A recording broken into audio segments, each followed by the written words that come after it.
Good evening, everyone. Today I will present one review article on retinal manifestation in patient with SARS-CoV-2 by Sen et al. Now we will see what COVID can do.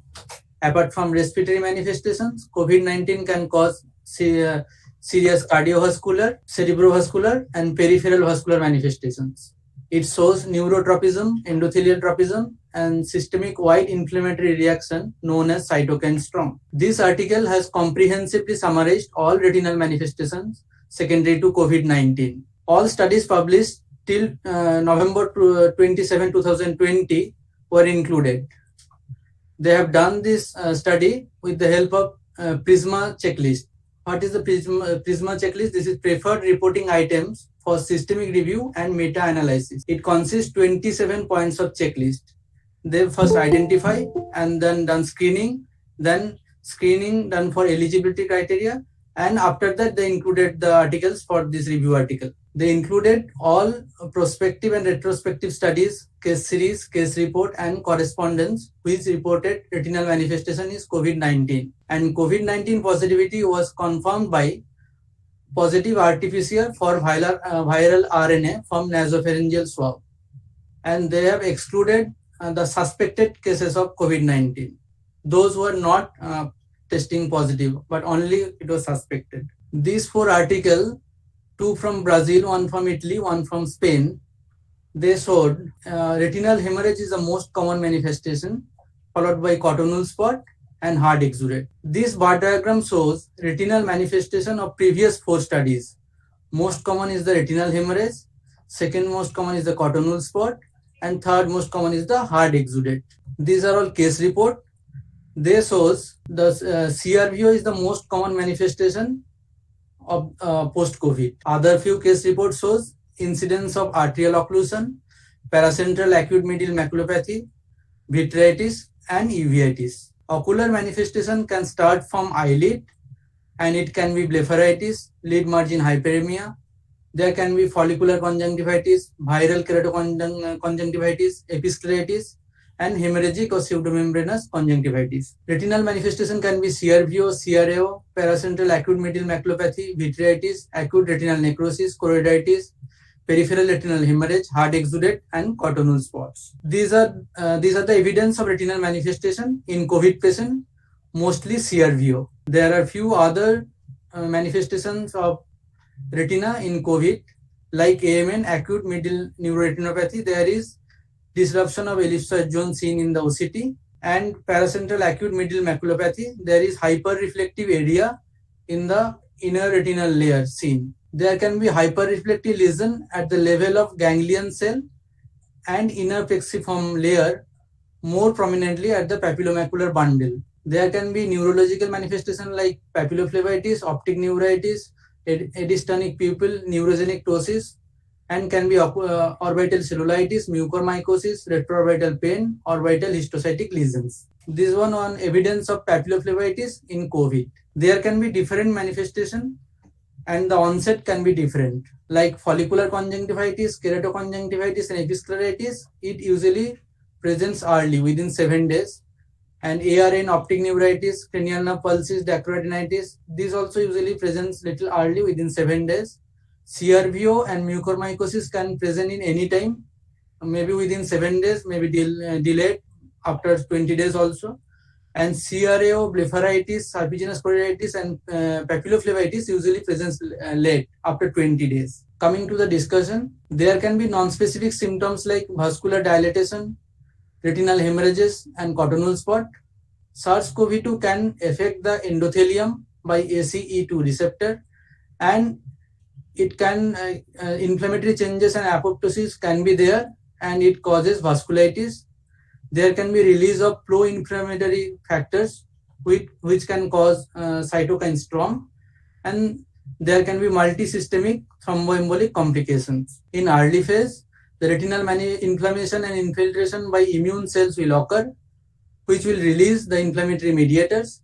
In late phase, usually there will be autoantibodies produced against RPE cells, and it can cause damage of photoreceptor and neuroretina. Limitations of these studies are, most of the studies included here are systemic review, case reports, and observational case series. So large-scale studies with bigger number of cases and long-term follow-up are needed to truly understand the natural history of COVID-19 related retinal manifestations. To conclude, there can be hemorrhage, Cottonwool spot, retinal vein occlusion, arterial occlusion, localized retinal infarct, and ocular inflammation post-COVID.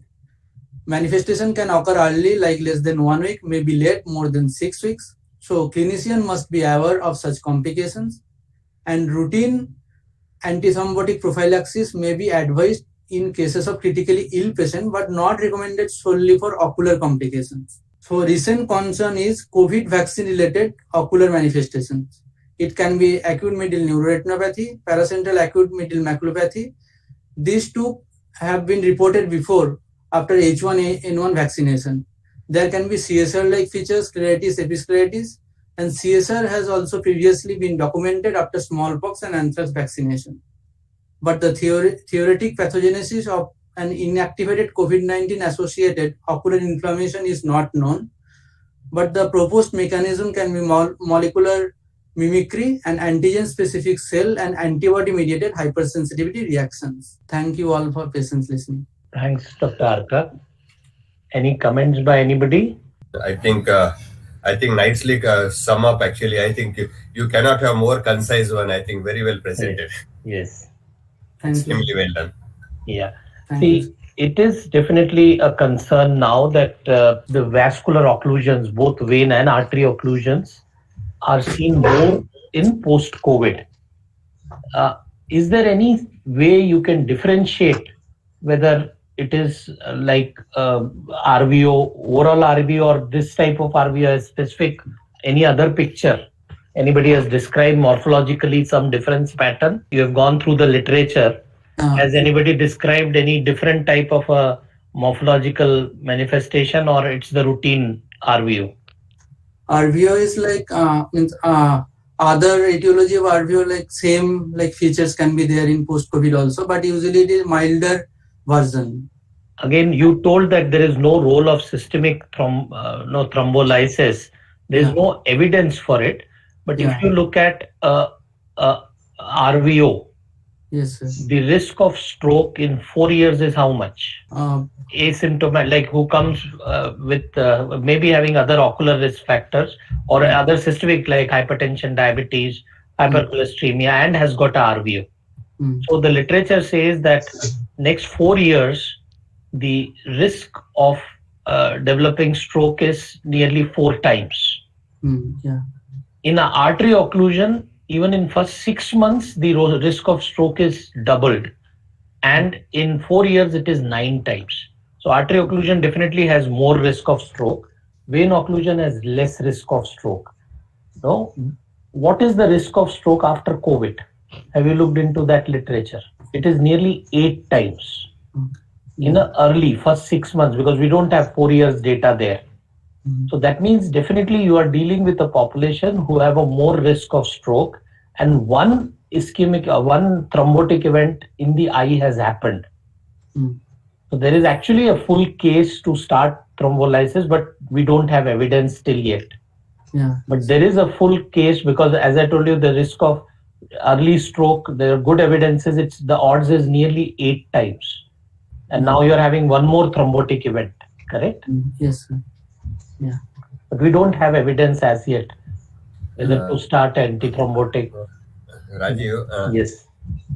Just question for you, Anarka, because there is I agree, there is no evidence, but there I think I look at it, there are few, pattern I saw, treatment pattern of physicians, and quite a few of them, they start, in fact, anticoagulants as a routine, as a cocktail, and probably risk of, again, there's no enough evidence for us, and like a time also duration is different, that probably they claim that this reduce the risk of thromboembolic episodes in these eyes, both whether it's ophthalmic or stroke or whatever you talk about, because reduce risk of even ischemic heart disease post COVID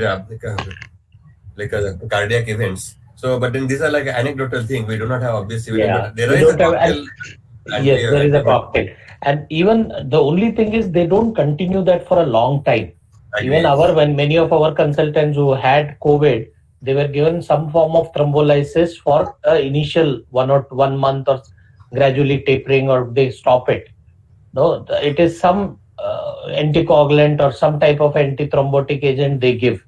But it's a short term, and we really don't know whether these patients who are having RVO, whether they had this type of initial coverage prophylaxis or no, we don't know about it. Also, a lot of unanswered questions. Yeah. Also, in this group, do you have any like a perivasculitis like changes or just straightforward occlusion? Again, any report about that? Because few cases we saw having a suppose like even like a sheathing and perivasculitis like picture. We are not compiling. Raju, you are compiling our data now, right?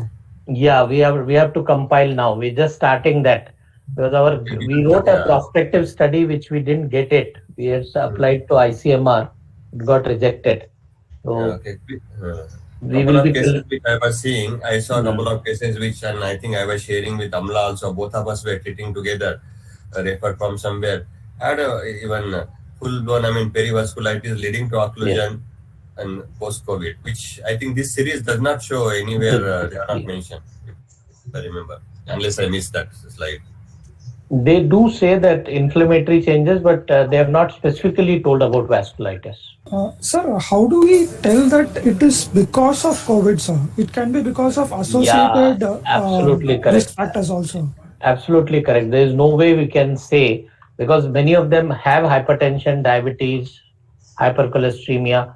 Only thing probably when they come at that time, that also we don't have evidence, whether to do the tests which we do for COVID when they get a thrombosis like ferritin or the C-reactive protein is a very early thing, but the D-dimer. But there are actually evidences that even a vein occlusion as such without COVID, they have increased D-dimer. So again, we will come to, there is very good evidence. Ophthalmology, there is a paper that there is very high level of D-dimers in patients who have vein occlusion without COVID. So we don't know whether these tests will be able to differentiate whether it is a COVID related or it is through the other risk factor, but we really don't have the answer. No, probably you can put it as a association now, cause and effect relationship probably not there. And in fact, now the topic you have suggested, so is that one of my pathologist friend, he has written to ICMR and this group who are linking D-dimer with COVID, increase risk. He said it should be removed now. There's no association D-dimer as an independent thing. It has nothing to do with the COVID. And then don't start treating patients on having increased D-dimer, and it should not be done. Only thing is, see, when these vein occlusion come to us, it would be actually a good idea to do a D-dimer, IL-6, ferritin, the markers which they do when there is systemic thrombosis. But in eye, we don't order these tests. We have another lot of tests. If they don't have diabetes, hypertension, we order those. No, but if there is a history of COVID, it would be probably worth to look at these investigations. Anybody have any other point? So this is a very interesting concept regarding the COVID causing CRVO and whether that has got any lasting mortality, such as resulting in stroke. Because the CRVO, which we see normally, can happen because of two factors: the local factors and the systemic factors. Local factors would be the hemodynamic factors, the increased coagulation tendency. But systemic factors which accompany CRVO are the vascular changes, the endothelial damage and the decreased diameter, intimal thickening, etc. So, which is of course seen all over the body, including the intracranial vessels, and that is the reason for the stroke in the CRVO patients. But if you are looking at the COVID-related CRVO, it is probably because of the hemodynamic changes and not because of any vascular changes as such. Of course, you should probably investigate whether there is any vascular changes also accompanying, which can cause intimal thickening and all that. But again, we need to probably be a little bit more careful when we extrapolate this thing that CRVO due to COVID causing a increased risk or increased mortality, because that would be a little bit just because of the CRVO, it would be a little bit far-fetched thing to say. Unless we have a clear-cut evidence Yes, that the ma'am. COVID also affects the vascular network in the body. Correct, ma'am. I think when we talk about mortality and morbidity following a retinal vascular occlusion, I think most studies show that mortality and morbidity rates are more if it's a retinal arterial occlusion than a venous occlusion. So I think that is also something we need to keep in mind. Morbidity may be with a venous occlusion, though not as much. But if it's a bilateral venous occlusion, then I think definitely one would be thinking of a more serious problem. But any arterial occlusion of any nature definitely increases mortality. I agree. The ma'am. venous occlusion also has been shown to have increased mortality. Yeah, So that's what I was telling. compared to controls, Yes, compared they to have. controls who have no venous occlusion. Yeah.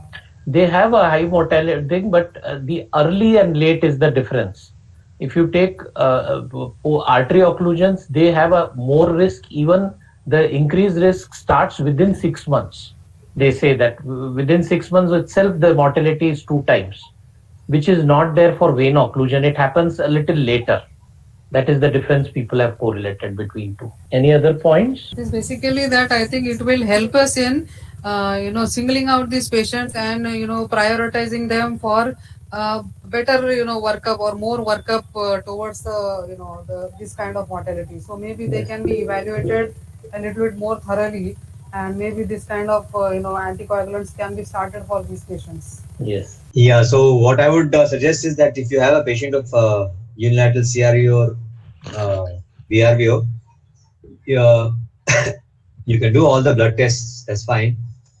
But what you can actually do is look at the other eye, and the other eye you can measure the veins and the artery at the macula and the disc. And when the insult has become less, these patients are coming CRVO after maybe a month or two after COVID. And over a period of time, repeat these tests and see whether there's actually change in the vascular parameters in the other eye, non-affected eye. Which probably means that this is an acute condition causing an acute incidence of the vessels, systemic vessels, not only just one eye. One eye is tipped over to become an occlusion, the other eye is not.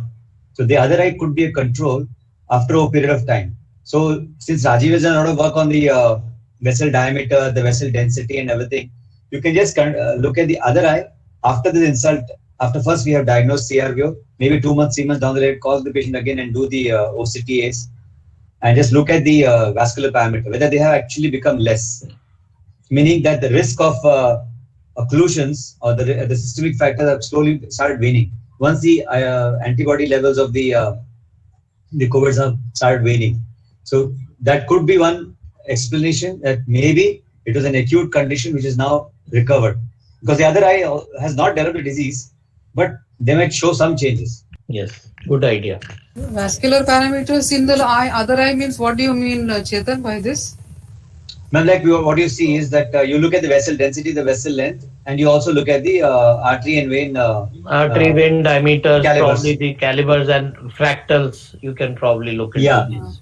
People have done that, ma'am. So I think this is something which we can do. They have done in the other eye of a normal CRVO or but here is there any difference if it is because of COVID? That's what something which can be explored. Because it is an acute condition which has caused one eye problem. The other eye also would have had some changes, but will recover once the COVID, the phenomena after COVID that we get, all these occlusions and problems, vascular problems will of course subside. If the patient is not diabetic or hypertensive or dyslipidemic or anything like that. See, we're seeing a lot of young patients developing these problems post-COVID. Yeah, but I doubt whether that VDPD will show any difference in such a short time duration. In 3 months' time, it should. If it is, that's what we are. See, hypothesis. We have to rule it out. That's what. These are all ideas which can be worked on. We may find something, we may not find something.